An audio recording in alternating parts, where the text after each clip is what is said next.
Hello, konnichiwa.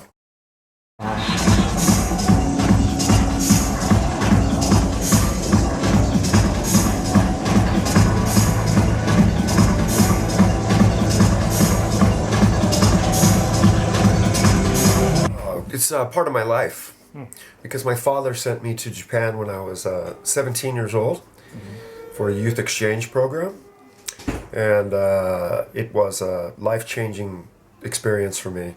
I had to live with families in their house and had to learn some Japanese, and at that age it was a good thing because it helped me to form some culture in my life and become, I don't know, familiar with something different from Canada where I was raised. So it was really good. And still I come back here now 15 times or so.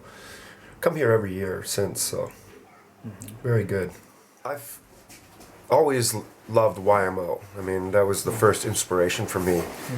So eventually I got to work with some people from that family and then got to meet Takahashi, and that was my huge inspiration in life.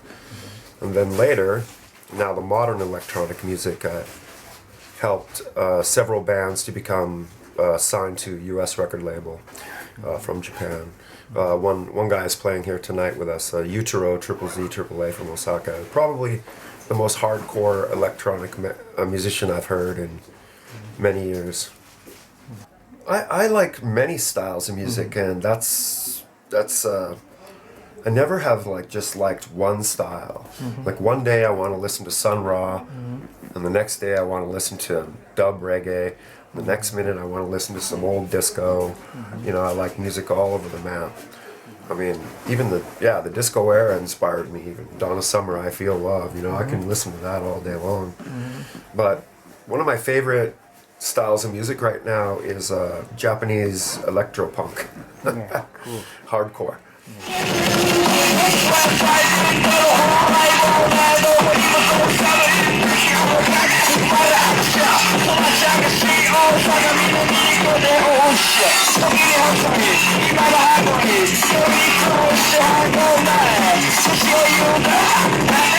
Originally I was a drummer, and I played keyboards because my dad had an organ with a drum machine in it, and I didn't realize that I was learning music at that time.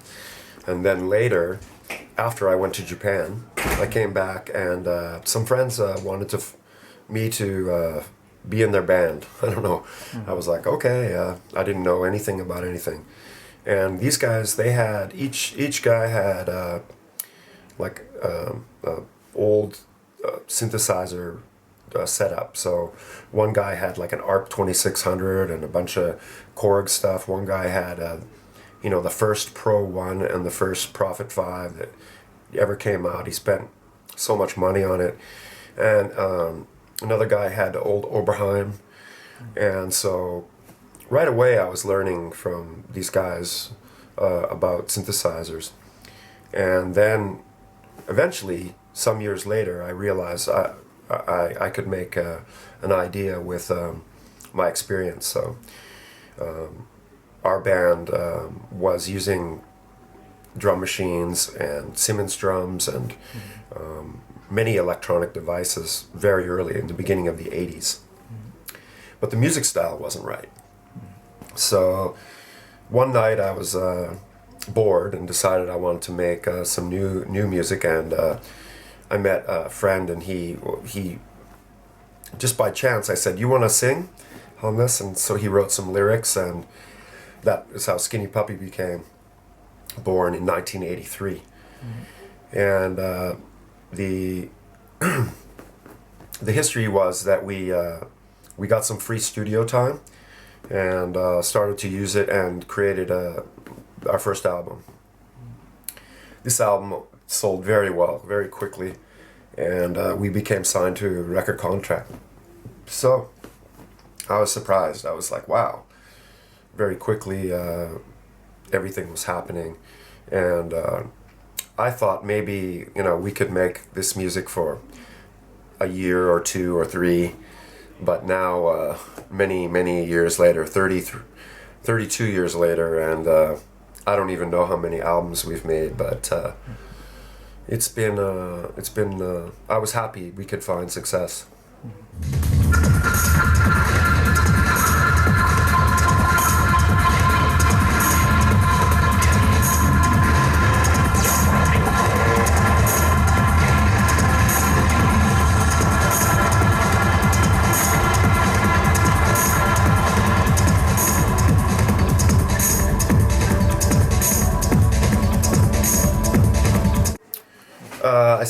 I started on drums, but my first synthesizer was a multi-moog, which is a two oscillator monosynth, and I got it for like $200, and then I was like, wow, I need to get another. And my second synth, of course, was the Pro One, sequential circuits, and Skinny Puppy, probably every song we ever made is using a Pro One. First modular synth, well. Of course, I had a System 100M by Roland. I have a ARP 2600, VCS3. I have a ARP 2500. I have like the Korg style synthesizers, but I didn't actually have a modular synthesizer until I bought a Surge modular in about 1993, and I used that for the Skinny Puppy album, The Process. And then after that, when I met Scott from Harvestman sometime, maybe 4 or 5 years ago, he gave me my first Eurorack module, and then I started slowly building my modular afterwards, and then I became a designer and a manufacturer with our own line, Subcon, and yeah, still going now. Cool. So I acquired a few modules of Plan B, and I really liked the oscillator, the Model 15. I bought a second one and it was broken. So my friend said, oh, I know Peter, let's go and see if he can fix it. So I went over and spoke to him, and he said, oh, I can fix this for you. And I said, why don't you release more of these? They seem difficult, and he's had some problems about this company. So I thought, oh, I can help you to make some oscillators and invest with him and make a new version of the Model 15 and the Model 37. So we did that, and we made a new version, and we repaired all the damage. Peter had some problems with the company Plan B at first, but we made sure everybody got paid the money they were owed, and put Plan B back to a good place. So after that, I started working with a designer named Phil Gallo, who also worked with Plan B and other companies, and we decided to make a new oscillator called the Vampire, which is a kind of a dual oscillator, or a oscillator LFO pair with a unique morph circuit, which allows for audio input and all sorts of windowing possibilities. So that sold very well, and now we're making more modules to go for a full system. So we're working on a triple filter right now, which is our next module, and we're also working with a triple envelope generator as well as a triple delay. It seems everything's a three-way. So and that is all coming within the next year, so look out for that. It's exciting. Many people are getting into modular synthesis now. There's many new modules coming out. We've got the possibility now of making, building your own dream modular synth very easily.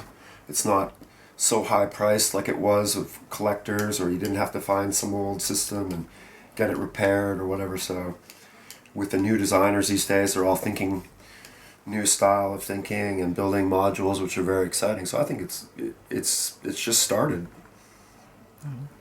I think in Canada we were familiar with many British bands, and for us we were familiar with at that time bands like Throbbing Gristle or Cabaret Voltaire or early Severed Heads or so on, and right away we found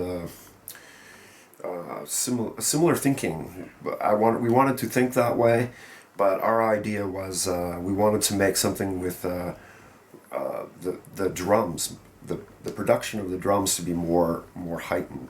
Most early electronic experimental or / industrial music of the early 80s was using like small drum machines, very minimal rhythms. So our idea was to get into heavy drum productions, drum sounds, and drum ideas that we felt hadn't been done yet, and to use the sort of idea of experimental music and industrial, which hadn't been created yet, into our own music. So I think that's where we were successful, is because you could hear experimental music in the dance club, and it became very popular in Canada in dance clubs first with Skinny Puppy, and then they saw the show and became very popular because the show was crazy, and really in Canada there was only one thing to do, and that was to make your own music yourself. There wasn't really anything else happening at that time like that. Especially, in the early 80s especially. With Skinny Puppy, we've been around for so long that there's a certain formula, and it kind of has a structure like regular music, it kind of has a framework. But with the other projects I do, I can explore more territories and more spaces. So with Download, my partner Phil Western, I think is a really great artist, and so when we work together, I'm always excited to see what will happen. Of course, I work with dub artists and making dub albums, and also many solo albums. Each time, I just want to see what the sound will be. I give no rules to myself, and allow the synthesizers more or less to have some freedom. Sometimes I think when you have a synthesizer and you're in a room and you make a patch, sometimes the life becomes its own. You can help direction the course of where it's going, and help it to become something instead of being completely controlled by me. I think it's a collaboration between a human and a machine, and the end result is something that you can't guess ahead of time. And to me, that's what keeps it interesting for many years, is just the question, what will this happen? What will happen now? That's my philosophy. I just always had a keen interest in, I guess, synthesizers, from the look, from the way it makes you feel. Like, as I was saying, I believe we're helping some sort of external. I've always thought like the air has some sort of kinetics and energy in it that can help a synthesizer, and in some ways I think that is what I like about electronic music. A guitar is a guitar, but if you play it with a stone or something, it sounds different. It's the same with synthesizers. It's if you let synthesizers control you, I don't know, but it's basically the experimentation of it all has always been of interest to me, and still 30-something years later, I find still learning each day. I think I work mostly in analog now. I'll stick to that. I've had an idea about other things, but never made a design or a thought on that level yet. But I like the whole idea of iPad and everything. For me, it's all exciting. I use everything.